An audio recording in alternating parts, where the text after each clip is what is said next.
Meu cordial bom dia a todos, que a graça e a paz de Jesus sejam com a vida de todos nós. É um prazer imenso poder estar com essa família, ainda mais na responsabilidade do pastor, que é em dobro, né? Porque era para ele estar aqui, só que ele teve alguns compromissos e ele me pediu para poder fechar uma semana de oração que eles estavam fazendo, é isso? Um fim de semana de mordomia, né? Muito bem. E aí ele me deu essa responsabilidade para estar junto com vocês. Então é um prazer imenso poder estar com vocês, poder louvar, adorar e aprender da palavra de Deus. Tá bom?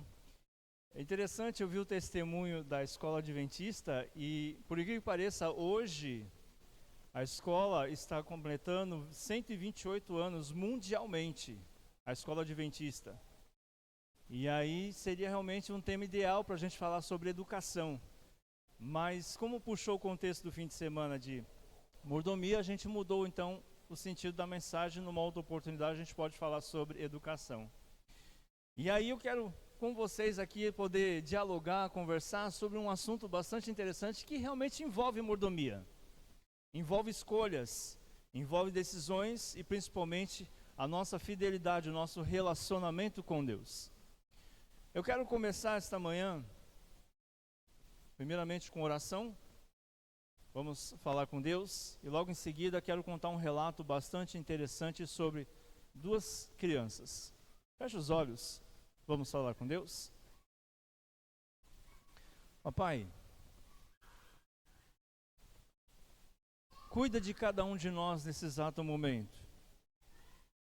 Que teus santos anjos acampem ao nosso redor, não porque sejamos merecedores, porque não merecemos nada, mas pedimos isso porque sabemos que somos dependentes de Ti. Como nosso único Senhor, Criador e o mantenedor de todas as nossas vidas, nós pedimos que, por favor, repreenda agora o nosso ego, o nosso eu, os espíritos malignos que rondam ao nosso redor tentando atrapalhar a nossa concentração, e ajude-nos pelo sangue precioso de Jesus a ouvir a Tua voz falando conosco essa manhã. Que o meu ego seja jogado por terra, e o Senhor exaltado na beleza da Tua santidade, Senhor. Abençoa a Tua igreja, abençoa Teu povo que vem essa manhã te louvar, te adorar e buscar a Tua presença. É o pedido que nós fazemos em nome de Jesus. Amém, Senhor.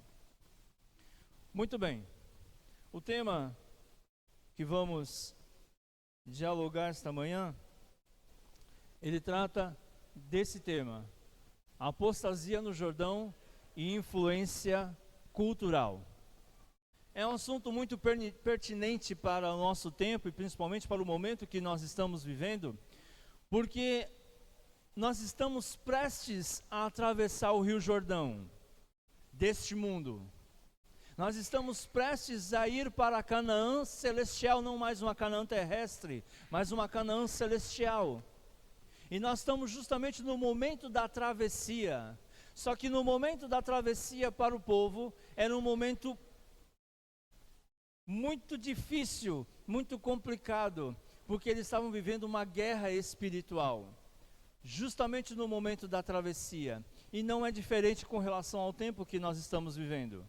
Nós também estamos vivendo uma guerra espiritual muito grande e principalmente cultural, que envolve muitas escolhas e decisões com relação ao tempo que nós estamos vivendo. Mas antes de aprofundar nisso, eu quero começar contando a história dessas duas. Deixa eu ver se vai funcionar aqui está ligado. Vai dar certo aqui? Dá. Pronto. Kamala e Amala.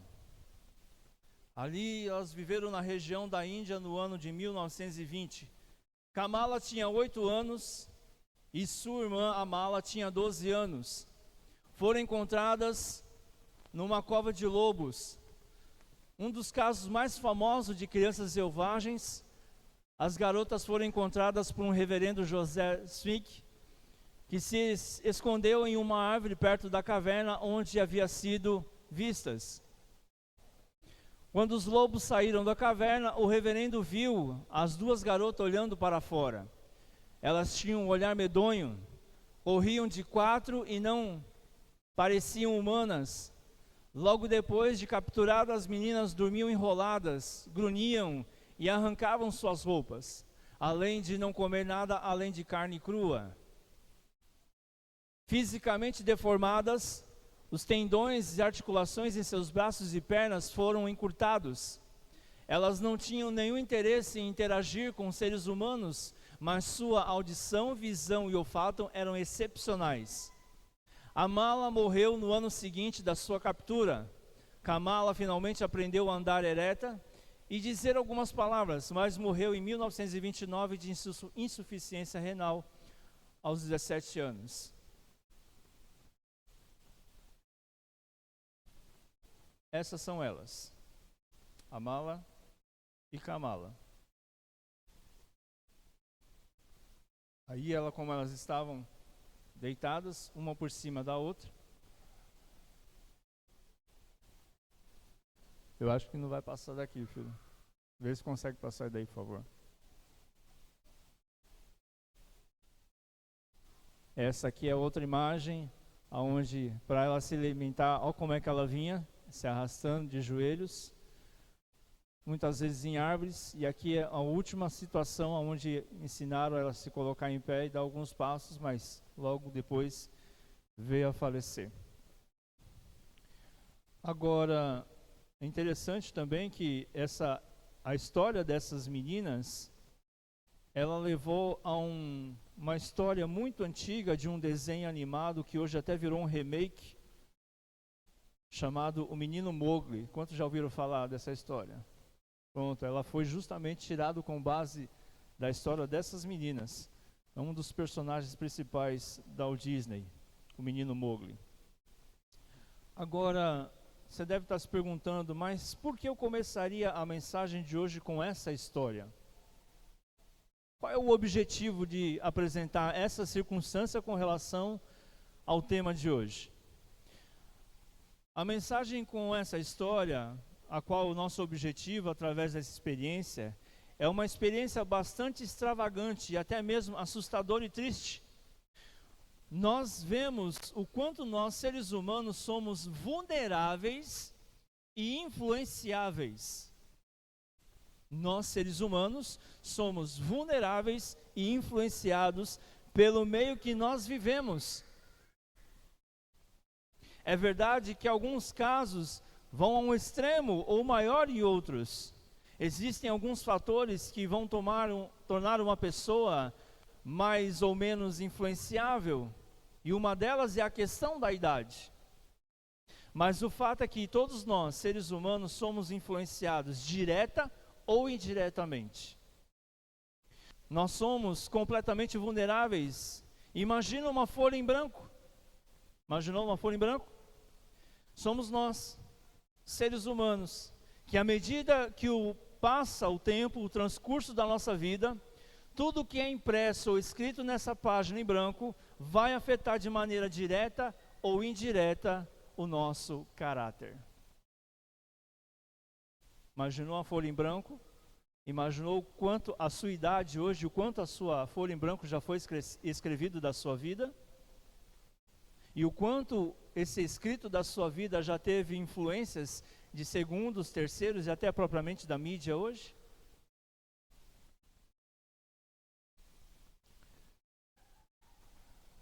Entrando num campo espiritual, o que nos interessa nesta manhã, o Senhor revela em sua palavra uma preocupação muito forte com relação a essa área nossa, dos seres humanos. Essa área é muito vulnerável, como eu já disse, à influência a qual cada um de nós estamos submetidos, e o livro de Deuteronômio, capítulo 18, verso 9, traz isso para nós. Abra sua Bíblia, no livro de Deuteronômio, capítulo 18, verso 9.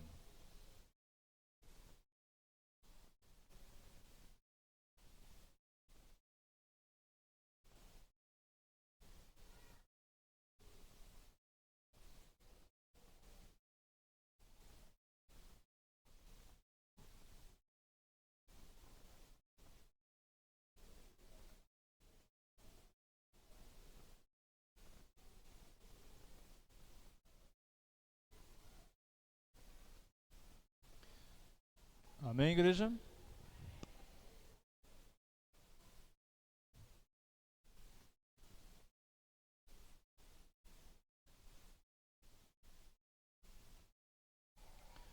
Muito bem, Deuteronômio capítulo 18, verso 9 diz assim para nós: quando entrardes na terra que o Senhor teu Deus te der, não aprenderás a fazer conforme as abominações de quem? É interessante pensar a preocupação de Deus para conosco. A preocupação de Deus para com o povo de Israel. A preocupação de Deus para conosco nesse tempo, perto de entrar da Canaã celestial.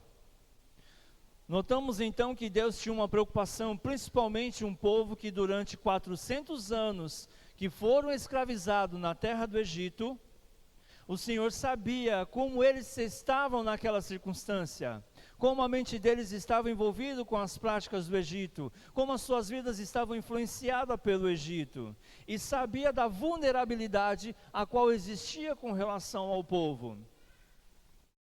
Muitos deles já eram como se fossem literais animais, pelos seus instintos, pelas suas atitudes, e como foram educados e criados dentro do Egito. Não tinham vontade própria, porque a gente sabe muito bem, porque o escravo não tem vontade própria, ele é dominado pelo seu senhor. Um escravo faz aquilo que o seu senhor manda. Então, o Senhor, a fim de educar o povo, de preparar o seu povo, faz essa advertência: quando vocês entrarem na terra de Canaã, a terra prometida, não se misturem com as abominações daquele povo. Olha o conselho muito claro, muito distinto apresentado na palavra de Deus. A cultura deles, para eles, poderia ser muito boa, a sua ética tranquila, até mesmo coerente com a visão deles, mas muitas coisas que eles praticavam não servem para vocês. E é interessante pensar de que se esse conselho Deus estava dizendo para o seu povo, o que ele quer dizer para mim e para você esta manhã? Olha, as culturas lá fora são boas, as festas são boas, as coisas são boas, todas as coisas têm uma coisa boa. Você já viu o diabo criar algo ruim? O diabo não cria nada ruim. O diabo cria coisas boas. Muito boas. A ponto de prender você aonde? Lá fora. Não prender você dentro da igreja. Apesar de que hoje a situação está mudando cada vez mais. Hoje ele quer você mais dentro da igreja do que lá fora. Por quê? Porque aqui dentro você está louvando a Deus, mas perdido.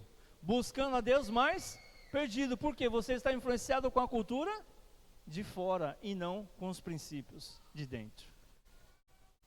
Por isso que ele quer você dentro da igreja, porque aqui dentro você, ao dia que ele peneirar você, ele vai achar você em falta. É isso que ele quer. Mostrar para Deus que aqui dentro existem pessoas perdidas e que elas não aceitam a Jesus, não aceitam o sacrifício de Jesus, não aceitam a ressurreição de Jesus e estão perdidas. É isso que o diabo quer apontar na cara de Deus e dizer. Por isso que a advertência de Deus é: não se misture com as abominações daquele povo. Não se permitam. A fim de ilustrar com essa condição vulnerável do povo de Deus, e como ela se prejudicou em muitas oportunidades, eu quero trazer aqui para nós esta manhã uma reflexão histórica muito importante. Durante 40 anos eles caminharam no deserto, chegaram agora ao vale de Sitim e acamparam ali naquele vale. E uma coisa que fazia a diferença entre eles é que eles estavam na beira, bem na beirada da estrada da terra prometida. O que os separavam era simplesmente o Rio Jordão. Em outras palavras, estavam a poucos passos da terra prometida, que 40 anos aguardavam o cumprimento dessa promessa. Faltavam apenas alguns passos para o Deus que abriu o Mar Vermelho agora abrir o Rio Jordão e eles atravessarem em terra seca. Mas Esse tempo que eles ficaram acampados, embora a situação parecesse muito favorável e tranquila, perceberam que o ambiente a qual eles estavam submetidos a algumas circunstâncias. E o livro Patriarcas e Profetas traz esse relato dessa circunstância no momento do acampamento deles. Patriarcas e Profetas, capítulo 41. Mas por entre aqueles atrativo ambiente, encontraram um mal mais cruel do que os poderosos exércitos de homens armados e animais ferozes do deserto. Aquele território, tão rico em vantagens natural, tinha sido contaminado por seus habitantes. No culto público a quem? Baal, a principal divindade, levavam-se constantemente a efeitos as cenas mais degradantes e iníquas. De todos os lados havia lugares que eram notados pela idolatria e licenciosidade, oferecendo seus próprios nomes à sugestão da vileza e da corrupção de quem? Do povo. E continua dizendo: tal ambiente exercia uma influência corruptora sobre os israelitas. Suas mentes se tornaram familiares com os vis pensamentos constantemente sugeridos. Sua vida de comunidade e nação produzia os seus efeitos desmoralizadores e quase inconscientemente estavam a afastar-se de quem? E chegando a uma condição em que seriam fáceis presas da tentação. Um conselho que Deus tinha dado para que não se misturasse com a cultura deles e com os pensamentos e abominações deles, agora estavam praticamente perdidos dentro dessa cultura, desse pensamento. A gente pode perceber que aquele ambiente, sendo um ambiente muito próximo do povo de Deus, ou o próprio de Canaã, já havia sido contaminado pela cultura do povo que já morava naquele local. Você sabe, ou pelo menos tem uma ideia mais ou menos do que significa o culto a Baal? Sabem dizer? O culto regado a Baal, a qual eles praticaram ali, envolve homossexualidade, envolve poligamia, envolve imoralidade sexual e das mais terríveis e abominações que a mente pode imaginar. Era o que havia, ou que tinha contaminado aquele local. Isso fora os símbolos e culturas pagãs que o povo de Deus não praticasse num primeiro momento, aquelas abominações estavam submetidos ao ambiente dessa natureza. E qual é o resultado? Abra sua Bíblia em Números capítulo 25.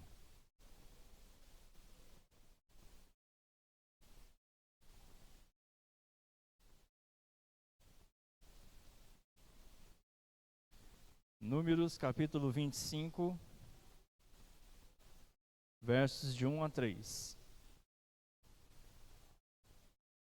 Números capítulo 25, versos de 1 a 3.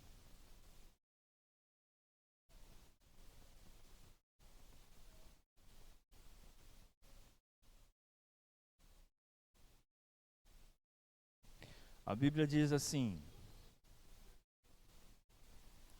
habitando Israel em Sitim, começou o povo a prostituir-se com as filhas dos moabitas. Estas convidaram o povo aos sacrifícios dos seus deuses. E o povo comeu e inclinou-se aos deuses delas.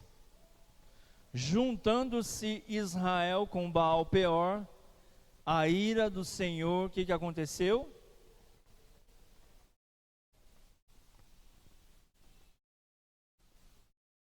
Quando você entende a expressão, desculpa, deixa eu voltar aqui, já tinha passado. Quando você entende a expressão prostituir-se, ela dá duplo sentido na sua mensagem. ela dá mensagem como no ato íntimo de um casal, como também se dá num ato de você misturar culturas e ideias humanas com aquilo que Deus ensina para cada um de nós. Isso se chama também prostituir-se. Então, quando a mensagem é trazida dizendo a situação do povo de Israel agora, é porque eles abandonaram aquilo que Deus ensinou com muito amor, com muito carinho, com muito cuidado e zelo para o seu povo, para agora fazer o quê? Se misturar com as práticas pagãs.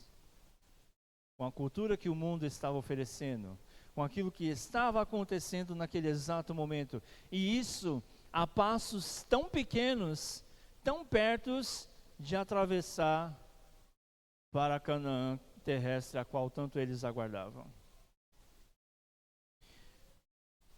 Vocês já devem ouvido falar, lido bastante sobre a história de Balaque e Balaão. Balaque era rei dos Moabitas. Balaão era um profeta considerado por Deus. Balaque, através de suborno, coagiu Balaão, que era tido, e volto a repetir, como um profeta de Deus. E a gente percebe que muitas vezes, alguns perigos não vêm somente de lá de fora.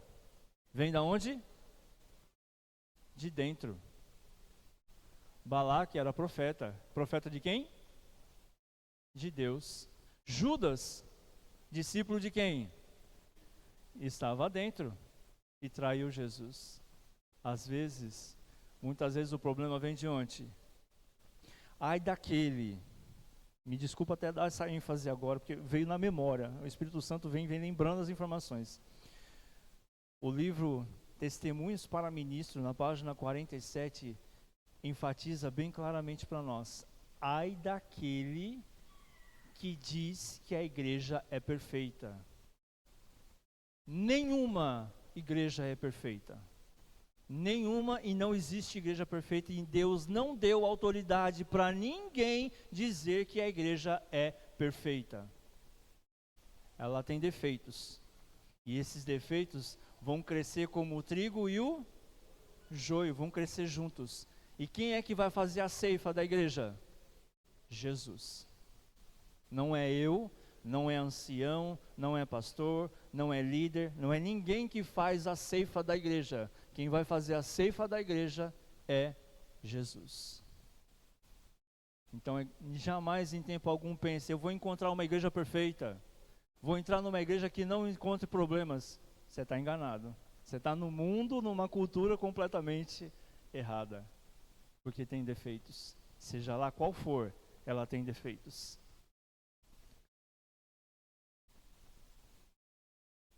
Nós temos então Balaão surgindo na história, e que sujeita o povo de Deus a uma situação que vai paulatinamente preparando o povo, até que o povo está numa situação de idolatria.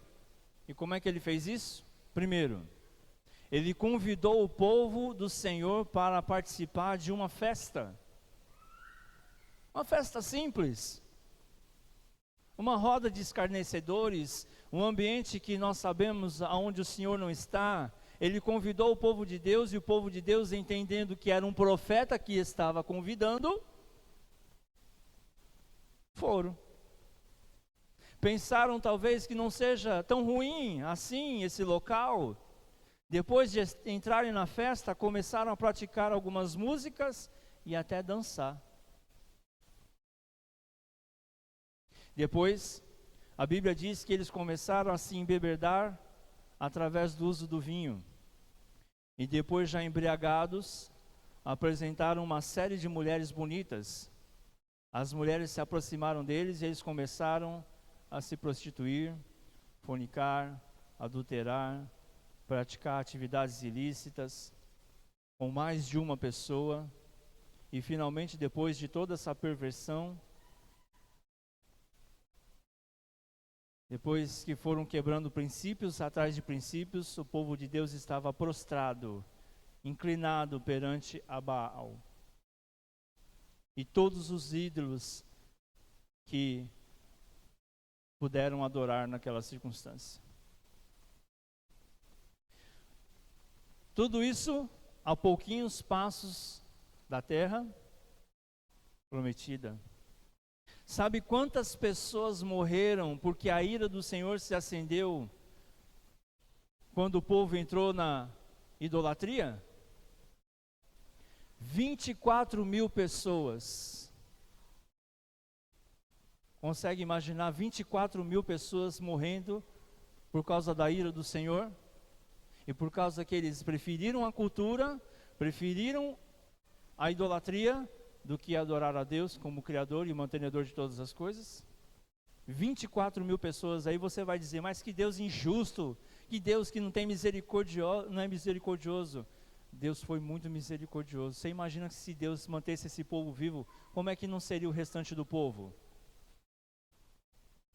Seria contaminado, seria influenciado.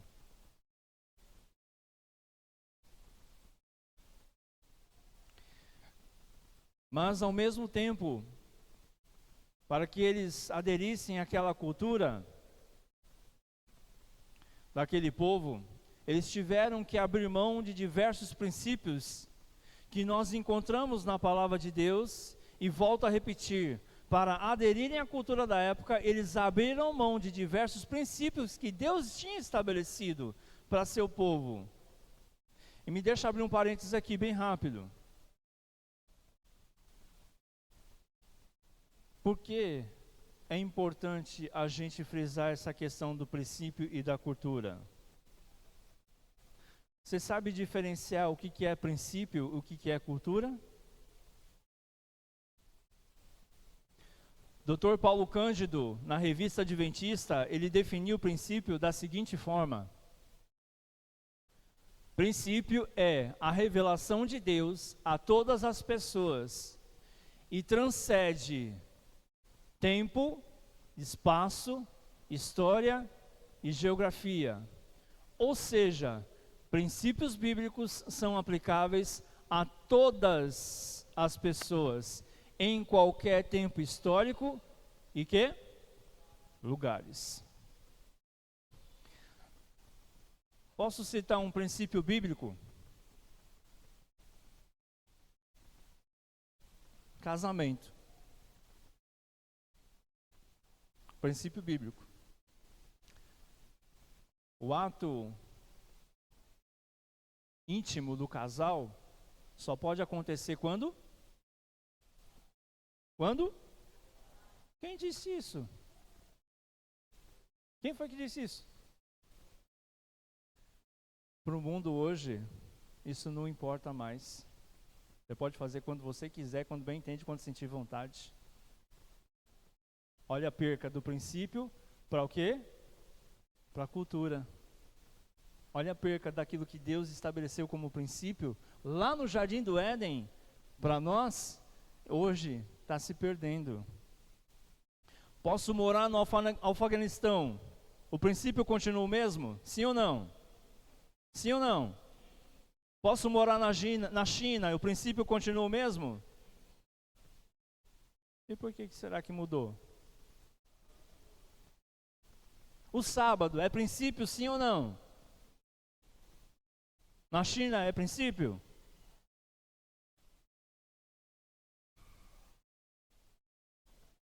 Estamos tendo um problema aqui. Estamos tendo um problema. E a cultura? O que falar da cultura então?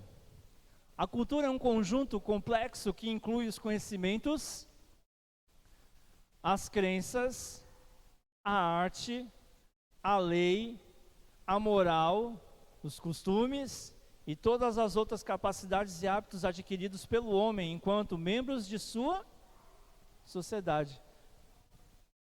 Satanás é tão astuto que ele chega a pegar as informações de uma forma que ele confunde a mente, né? Parece tão associáveis, parece tão iguais, parece andar de comum acordo, mas que a gente entende que a cultura, por sua vez, definida por Edward Taylor no século XIX, é uma visão completamente diferente. Então, para a gente tentar esclarecer um pouquinho mais sobre o princípio, pergunto a você, princípio e cultura, com base nessas definições que nós vimos, pode se mesclar sim ou não? Pode ou não? Opa! Eu posso dizer para você que até pode, mas princípio é princípio, e ele não muda. Quem deve vir primeiro, o princípio ou a cultura? E por quê? Olha que interessante. Porque a cultura, ela é fluida, ela é variável, ela é local. E como eu disse, o princípio, não, o princípio ele é sólido. O princípio é invariável e é universal. Essa é a diferença básica de um para o outro. O princípio, ele é invariável, ele é sólido e ele é universal.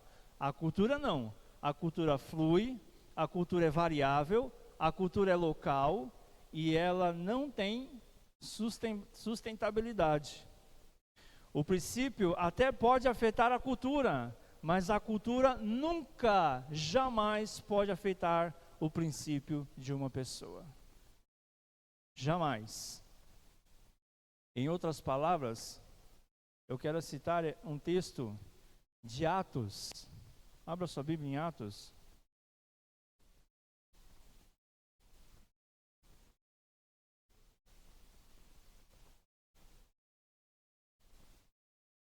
Atos capítulo 5.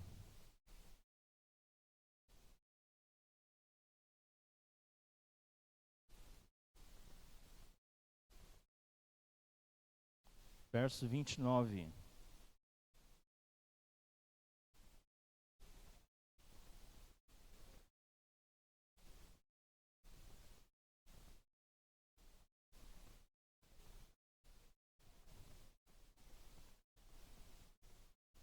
O que a Bíblia diz para nós? Atos capítulo 5, verso 29. Então, Pedro e os demais apóstolos afirmaram. O que, igreja? Amém, igreja? Se nós pudéssemos parafrasear este verso, as palavras de Pedro, diríamos o seguinte: importa obedecer a princípios do que a cultura. O princípio vem em primeiro lugar e a cultura sempre vem depois do princípio. Voltando então para a questão da história do povo de Israel, ali na beirinha da entrada da fronteira de Canaã, a guerra que nós vemos ali é uma guerra muito clara entre princípio e cultura. Mas agora, eu gostaria muito que nós prestássemos atenção nesse verso de 1 Coríntios capítulo 10, verso 11. 1 Coríntios capítulo 10, verso 11 diz que essas coisas, Paulo escrevendo para Corinto e escreve para nós, essas coisas lhe sobrevieram como exemplo e foram escritas para o quê? Advertência nossa e de nós outros, sobre quem os fins dos tempos é o quê? Opa, Paulo está escrevendo para que tempo, igreja?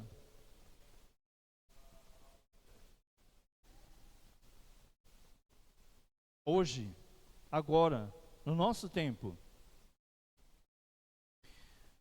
Eis aqui então agora o tema começa a interessar, de verdade. Porque até agora a gente tratou de história.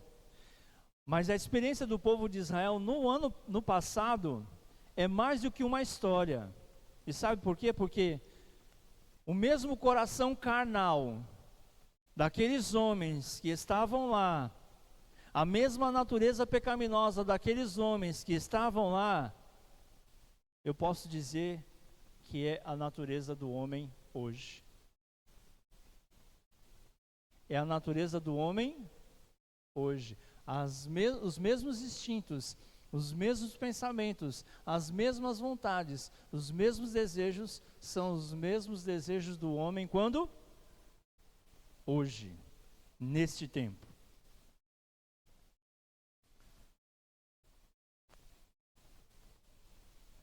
Não pense que você e nem eu somos melhores do que eles.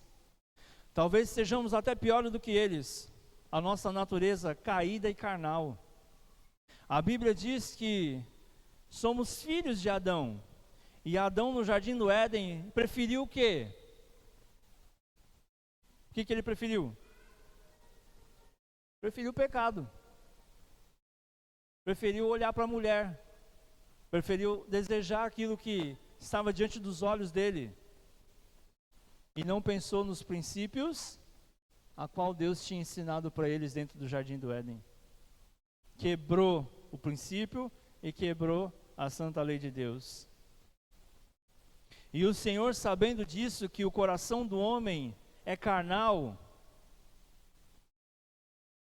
e sabendo que mesmo em erros cometidos no passado por um coração não convertido a Deus, não convertido ao princípio da palavra de Deus, ele traz a advertência de Paulo. Ele traz as histórias do passado no conselho de Paulo para nós entendermos e não caímos nos mesmos erros. Não caímos nas mesmas falhas. Não cometemos as mesmas atitudes. Sabendo de tudo isso, que foi escrito para nossa advertência, nós e dos outros, Paulo parasse somente aqui o texto, pudéssemos interpretar dizendo que Paulo escreveu isso para experimentar para o povo dele. O Espírito Santo faz com que Paulo siga a passagem e conclua dizendo que essas experiências de maneira especial serviram como exemplo. E ele diz, de nós, outros a quem o fim dos tempos é chegado. Agora eu preciso fazer uma pergunta bastante importante para partir para o final da mensagem. A pergunta que eu preciso fazer é a seguinte: quem acredita aqui de todo o seu coração que hoje vivemos muito próximo da segunda vinda de Jesus? Diz um amém bem forte. Amém. Louvado seja Cristo. Acredito que em breve cruzaremos o Rio Jordão, que se chama planeta Terra, e herdaremos pela graça de Jesus agora não uma Canaã terrestre, mas a Canaã. Só que, meus queridos amigos, irmãos, assim como aconteceu no passado, assim como o inimigo, vendo que o povo de Deus estava a pouquíssimos passos de Canaã terrestre, você acha que ele não vai intensificar suas forças para tentar destruir o povo de Deus, sabendo que está próximo de herdar Canaã celestial? Eu não tenho dúvida disso. E para a gente chegar a essa linha de raciocínio, a gente lê essa informação aqui, ó, do livro Patriarcas e Profetas, no capítulo 41. Aproximando-nos do final do tempo, ao achar-se o povo de Deus nas fronteiras de Canaã celestial, Satanás faz o que, igreja? Redobrará, como fez antigamente, seus esforços para impedir de entrar aonde? Vai ou não redobrar sua força? Por isso que precisamos pedir a chuva serôdia. Precisamos clamar pela presença do Espírito Santo. Precisamos intensivamente pedir a Deus que fortaleça a nossa caminhada cristã rumo a Canaã celestial. Nesse exato momento da história em que vivemos, eu acredito que não existe maior ameaça ao cristianismo do que a ameaça cultural.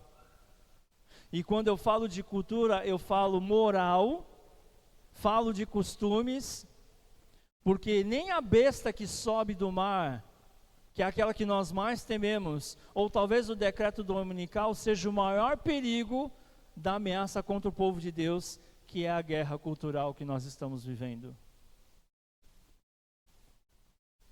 Se eu perguntasse aqui para nós, alguém sabe aonde é o berço do cristianismo hoje? Ou onde foi no passado? Qual é o continente onde nasceu o cristianismo, considerado o berço do cristianismo? Sabe onde é? Europa.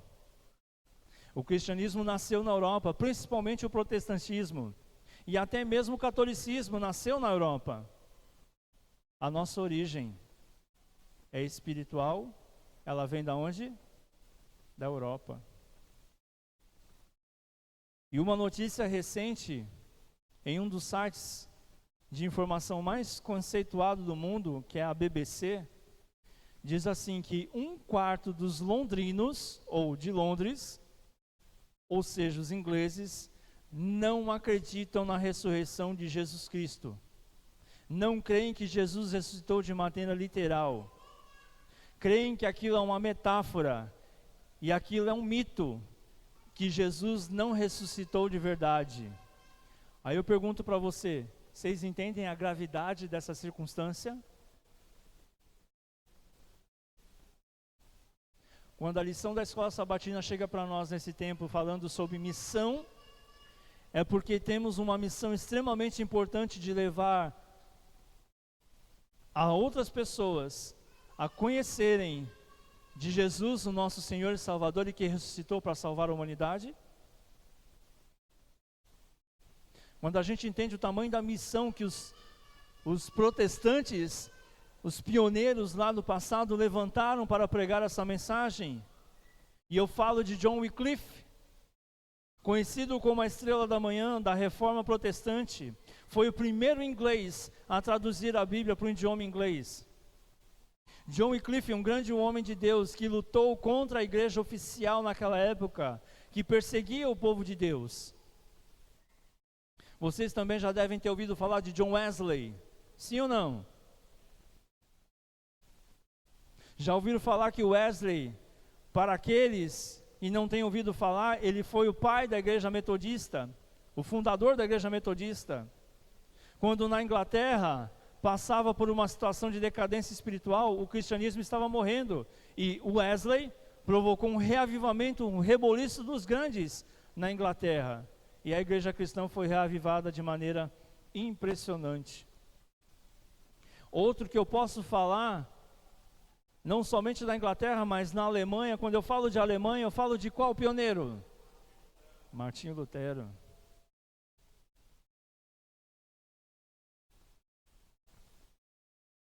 Você sabe qual é o problema de hoje?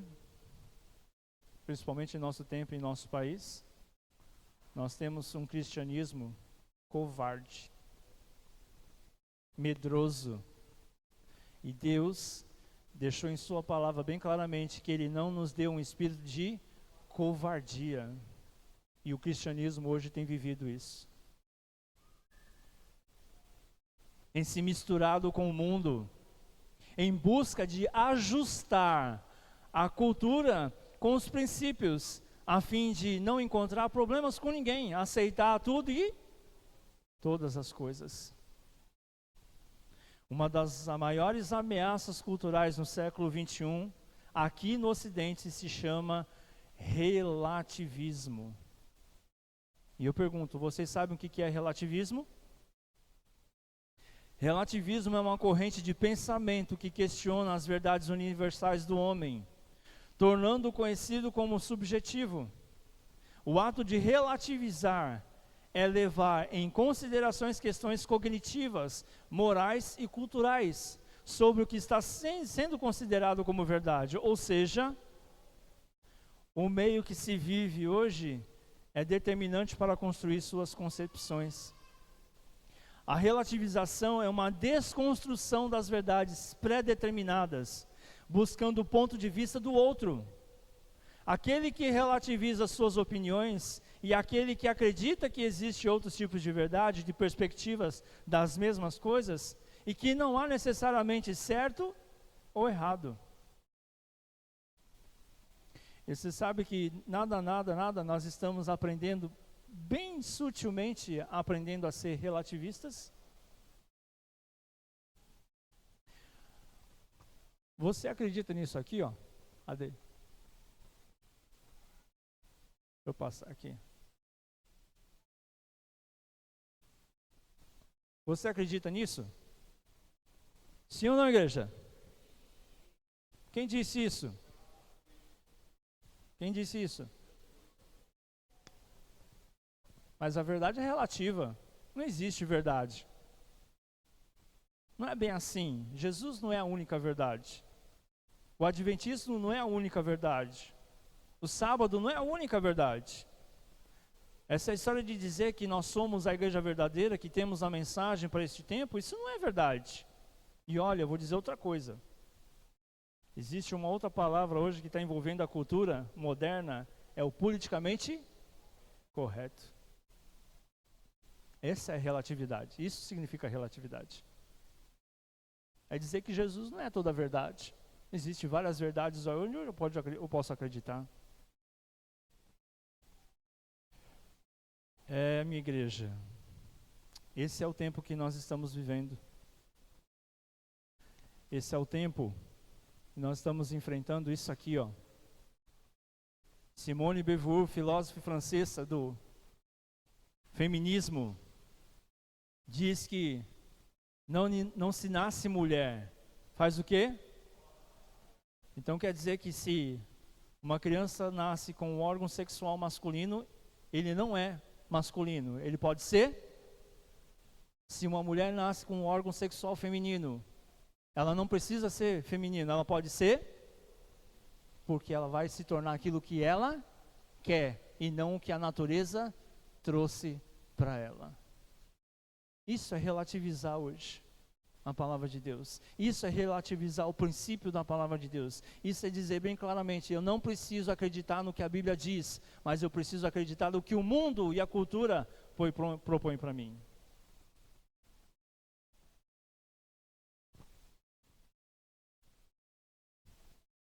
A mesma. Basta uma crise política, econômica ou religiosa para que os direitos das mulheres sejam o quê? Questionados. Olha o pensamento dela. Aí você analisa por que eu comecei a história contando de Amala e Kamala. Elas foram criadas no meio de quê? Elas nasceram meninas, se envolveram com lobos e se tornaram aquilo que conviveram. Olha só que interessante você analisar e pensar. Se hoje uma criança nasce do órgão sexual masculino e ela convive dentro de casa sendo tratado como uma feminina, ela vai crescer como o quê? Feminina. Ela vai construir na mente dela que ela é uma pessoa feminina.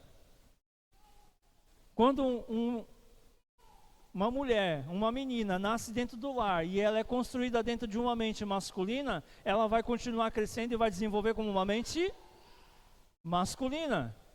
Olha só a preocupação que temos que ter. Por isso que eu digo, e vou dizer aqui, se estiver gravando, pode gravar. Eu bato no peito e digo em alto, claro e bem som, o problema da homossexualidade hoje não é genética, é de casa. É a criação de casa. O problema está na família. Família é a base estrutural da sociedade e principalmente das pessoas que vivem hoje. Então o problema está dentro de casa. É como você educa seu filho, como você trata sua filha, como você tem o tratamento de todas as coisas. Por isso que o problema hoje não é genética, o problema é casa. O problema está em casa, como se trata os filhos. E isso, relativizar na mente deles hoje, dizer que eles podem ser o que querem, o que bem entendem e querem ser. Partindo para o final, para a gente concluir. Isaías capítulo 5, verso 20 diz o quê? Vem comigo. Ai dos que...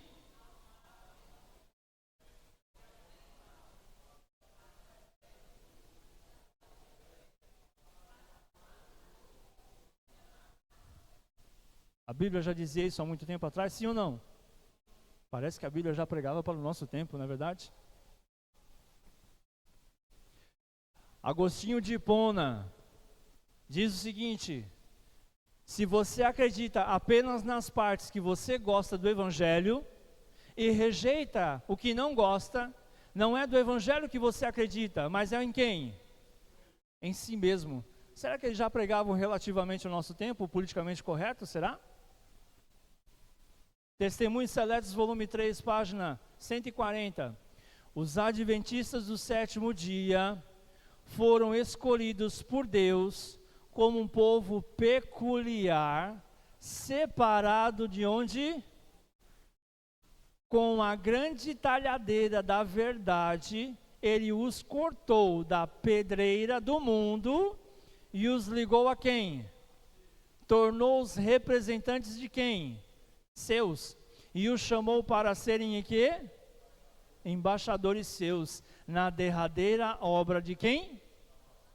O maior tesouro da verdade já confiado a quem? A mortais. As mais solenes e terríveis advertências que Deus já enviou aos homens foram confiadas a quem? A fim de serem o quê? Qual é o meu compromisso, qual é o seu compromisso? Qual é o meu dever e qual é o seu dever no tempo que nós estamos vivendo?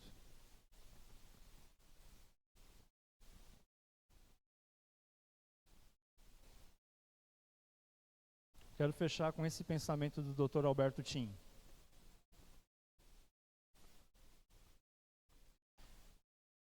Estudos sociológicos da religião têm demonstrado que os movimentos religiosos surgem normalmente com o propósito de reformar a cultura na qual existem. Mas no segundo século de sua existência, depois que faleceram os pioneiros e aqueles que os conheceram, esses mesmos movimentos tendem a perder sua identidade e a ser reabsorvidos pela própria cultura, que originalmente tensionavam reformar.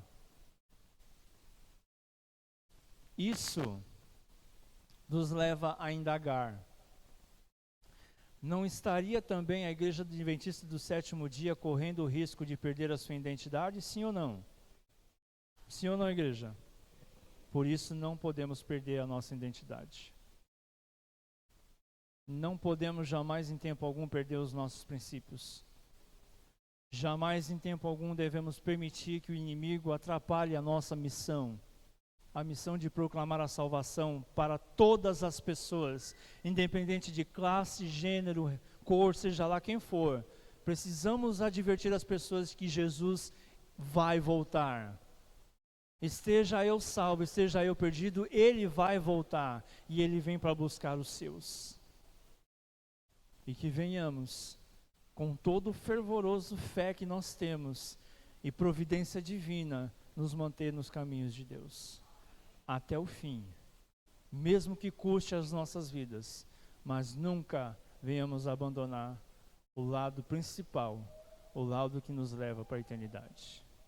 Nós teremos a mensagem musical? Vamos ouvir a mensagem musical e que a reflexão de hoje seja a nossa entrega total nas mãos de Jesus.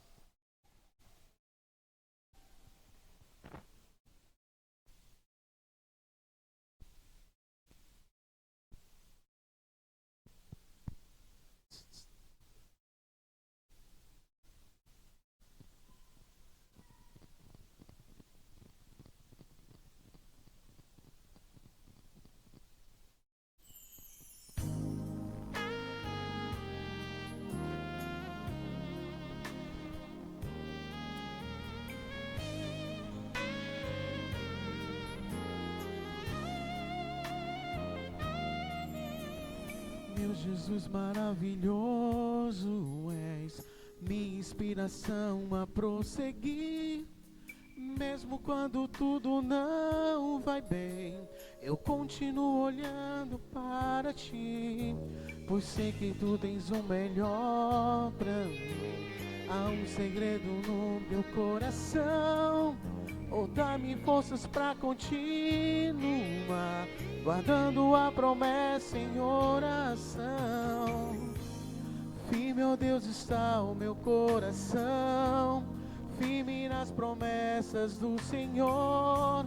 Eu continuo olhando para Ti, e assim eu sei que posso prosseguir.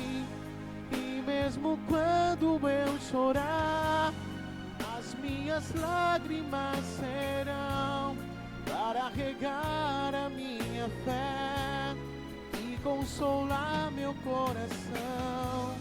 Pois o que chora aos pés da cruz, clamando em nome de Jesus, alcançará de Ti, Senhor, misericórdia, graça e luz.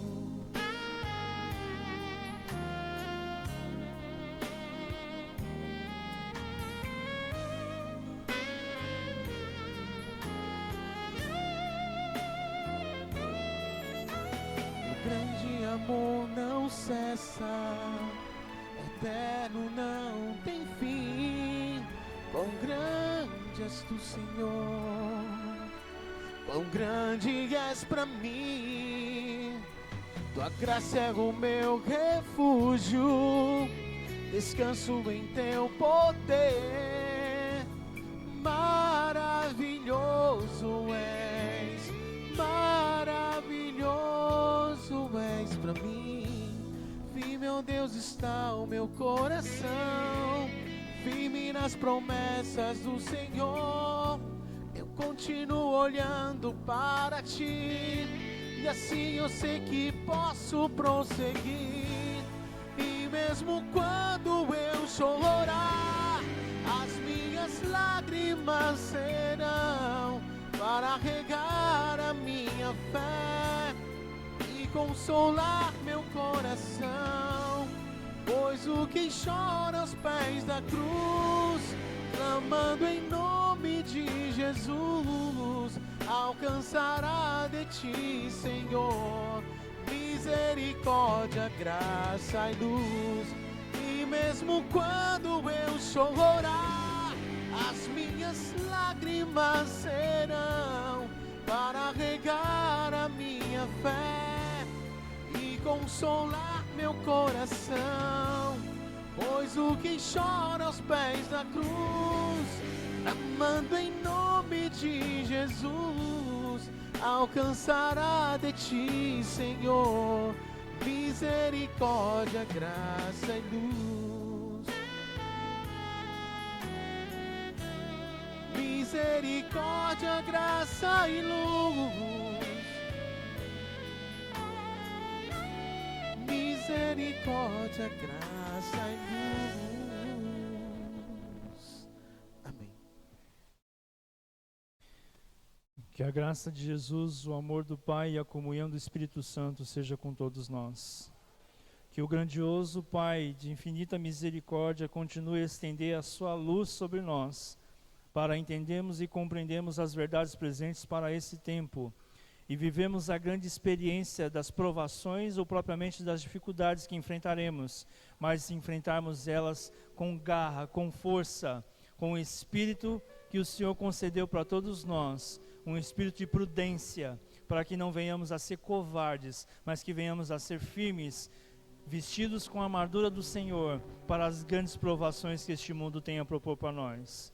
Então, por favor, Senhor, fortaleça as nossas famílias, fortaleça os nossos lares, fortaleça esta igreja, fortaleça o Teu povo. É o que nós pedimos essa manhã, não com méritos em nós, mas pedimos isso em nome de Jesus. Amém, Senhor Jesus. Que a graça de Jesus, o amor do Pai e a comunhão do Espírito Santo seja com todos.